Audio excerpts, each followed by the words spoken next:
त्यस ताका म 18 वर्षको थिए, कलेज पढन पहाडबाट मधेस झरेको हट्टाकट्टा जवान थिए। डेरा बस्न थाले। पल्लो कोठामा पनि मसँगै पढ्ने साथी र उनको मुमा र बहिनी बस्थे। चिनजानपछि अलिक घनिष्ठता बढ्न थाल्यो। बुबा काठमाडौँतिर जागिरे थिए। त्यसले गर्दा कहिलेकाहीँ चाडपर्वमा आउनुहुन्थ्यो। यसरी नै साथीको परिवारसँग हिमचिम बढ्नु थाल्यो। यसरी नै दिन बित्न थाल्यो। एक दिन अचानक साथीको बाबाले उनलाई काठमाडौँ बोलाउनु भयो। उनको बाबाले काठमाडौँमा हाकिमलाई भनेर जागिर मिलाउनु भएछ। त्यसैले पढ्दै जागिर खान ऊ आमा बहिनीलाई छाडेर काठमाडौँतिर लाग्यो। अब बिहान बेलुकी पढ्ने साथी पनि छुट्यो। मलाई एक्लोपन महसुस भयो। उनको बहिनी अनु पनि कक्षा 8 मा पढ्थिन्। त्यसैले बिहान बेलुकी नजनेको कुरा सिकाउने जिम्मा मेरो काँधमा आयो। म कसरी नगर्न सक्थे? अनु एक त स्कुले र उनको आमासँग दोकान भएकोले प्राय बिहान बेलुकी मात्र भेट हुन्थ्यो। अनु पनि बिहान बेलुका सिकाइदिनु भन्दै मेरो कोठामा आउँथिन। म नजानेको कुराहरू सिकाइदिन्थे। अनि कहिलेकाहीँ जिस्काइदिन्थे। सायद पहिला किन मेरो नजर पुगेन? सायद मेरो गिद्धे दृष्टि नपरेको हुन सक्छ। उनी पनि तरुणी भइसकेकी थिइन। कालो वर्णकी, मोती झै दाँत मिलेको, काटेको कपाल हाँस्दा खल्टो पर्ने गाला। पुष्ट छाती उमेरको अनुपातमा अलिक ठूला थिए उनका अनारदानाहरू। अब मेरो मनले उनलाई कुविचारले हेर्न थालेछ।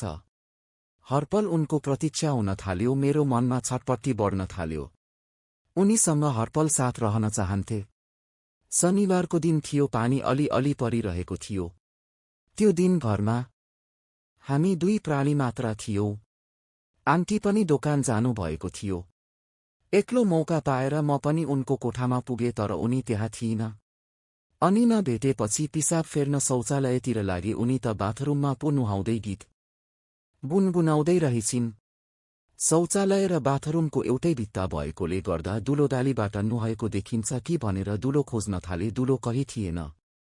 शौचालयबाट निस्केर ढोकामा छ कि दुलो भनेर खोज्न थाले। एउटा भेटाए। त्यहीबाटै चिहाउने विचार गरे र त्यहाँबाट चिहाउन मात्र के खोजेको थिए। ढोका खुल्यो। उनी माथि लड्न पुगे। के गर्नुभएको भन्दै अनु चिचाइन्। म लाजले रातो पिरो भए। मेरो वाक्य फुटेन। उनले आफूलाई टावेलले मात्र बेरेकी रहेछिन्, त्यसैले उनको टावेल खुस्केछ। अनु निर्वस्त्र भइन र हतार हतार आफ्नो गुप्ताङ हातले छोप्न थालिन। अनु लाजले रातो पिरो भएकी थिइन्। त्यहाँ मौनता छायो। आफूलाई सम्हाल्दै म उठे। म कोठातिर लागेर अनु कता लागि थाहा भएन। कोठामा पुग्दा मेरो शरीरमा करेन्ट लागेको थियो। अलिकति पनि पश्चाताप थिएन। सम्झन थाले त्यो पल उनको निर्वस्त्र शरीर, पुष्ट छाती अनि गुप्ताङमा अलि पलाएको रौ अनि उनको स्पर्श अनि उनको शरीरबाट निस्केको मदहोस वासना मेरो काम इच्छालाई जगाइरहेको थियो। यो मेरो पहिलो अनुभव थियो, त्यसैले म मक्ख थिए। यसो मेरो लिङ छामेको त लिङले पानी फालिसकेको रहेछ। केही अगाडि मेरो फुलिएको लिङ तिग्रालाई सिरानी हालेर सुतिसकेको थियो। म शिथिल भइसकेको थिएँ। म पनि अनुको गुप्ताङमा छिराउन पाए कस्तो हुन्थ्यो भन्ने कल्पना गर्दै खाटमा ढल्के। अनु बेलुकी पनि मेरो नजिक परिन। पढन पनि आइन। मलाई देख्ने बित्तिकै भाग्न थाली। देखे पनि लजाएर सिर निहुराउँथिन। यसरी नै केही दिन बित्यो। एक दिन अचानक प्रकट भइन मेरो कोठामा अङ्क गणित सिकाइदिनु भन्दै। म पनि सिकाइदिनु पर्यो भनेर सिकाउनु थाले। तर मेरो आँखा अनुको दुधतिरै थियो।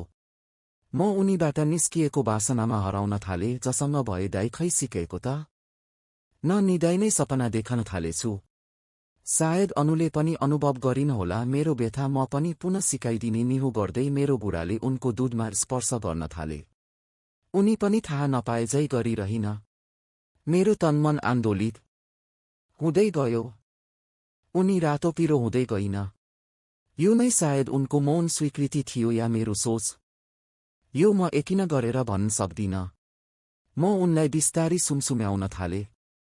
उनले आँखा बन्द गरिसकेकी थिइन्। म झन आतुर भए। मेरो ओठ उनको पिपलपाते ओठमा लगेर चुम्न थाले। उनी पनि त्यसै गर्न थालिन। यति बेलासम्म उनी मेरो बाहुपासमा कसिएकी थिइन्। म लिन थिए उनलाई उत्कर्षमा पुर्याउन। उनी पनि मेरो अनुसरण गर्दै थिइन।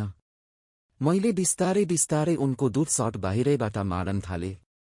त्यति बेलासम्म उनको फर्केर रातो पेन्टी देखिँदै थियो। अब मेरो हात उनको त्यो कोमल तिग्रामा सलबलाउन थाल्यो। उनको गुप्तानको सुगन्ध आइरहेको थियो। म झन लठौँदै थिएँ। उनको योनी छाम्नलाई मेरो हात उनको पेन्टीभित्र छिराए। उनको योनी रसाएको थियो। रौ अलि भएको महसुस गरे अनि मेरो औँला उनको गुप्तानभित्र बाहिर गर्न थाल्यो। उनी शिथिल हुँदै मेरो काखमा लडिन। मेरो लिङ त्यसै त 90 डिग्रीमा खडा भएको थियो। सायद मेरो लिङले उनलाई बिजाएछ अनि उनले पनि बाहिरबाटै लिङ सुमसुम्याउन थालिन। तर उनको अनुहार पढ्दा लाग्थ्यो उनी मेरो लिङ उनको योनीमा पसाउन आतुर थिइन्। बिस्तारी बिस्तारी उनको सर्टको बटनहरू खोल्न थाले। उनको मुहार अझ मदहोस देखिन्थ्यो। गुलाबी ब्रा लगाएकी रहिछन्। उनको दुध त्यसमा उम्कौला झै गरेर कसिएको थियो। सुमसुम्याउँदै त्यसलाई पनि खोलिदिए। गुलबी दुधका मुन्टा मतिर नै घोचौला झै ठाडो थियो। अब एवं रीतले उनको फर्क पेन्टी सबै फुकाले। अब उनी मेरो सामु निरसत्र भइन। उनको लजालु मुहार अनि झुकेको शिर मलाई असाध्यै मन पर्यो अनि उनको योनीमा मेरो लिङ पसाउन आतुर थिए। म पनि फटाफट लुगा खोल्न थाले। उनी टोलाएर हेर्दै थिइन्। सायद मेरो लिङको आकार देखेर झस्किन मैले के भयो भनेर सोधे। तपाईको त कत्रो ठुलो रहेछ हतियार भनेर झस्केको नि। पुनः मैले सोधे के तिमीले अरूसँग पनि यौन सम्बन्ध राखेको छौ छैन भनेर शिर हल्लाइन्। पुनः मैले सोधे अनि कसरी थाहा पायो मेरो ठुलो छ भनेर। उनले मेरो जवाफ दिन तर मेरो जिद्दीको अगाडि उनको केही लागेन। दाइको शुद्ध देखेको मात्र हो। अब म उनीमाथि खप्टिएर बिस्तारी लिङ उनको योनीको मुखमा लगेर छिराए। तर मेरो लिङको टुप्पो मात्र छिर्यो। उनी कराउन थाली अह मरे नि मैले लिङ निकल्नै पर्यो।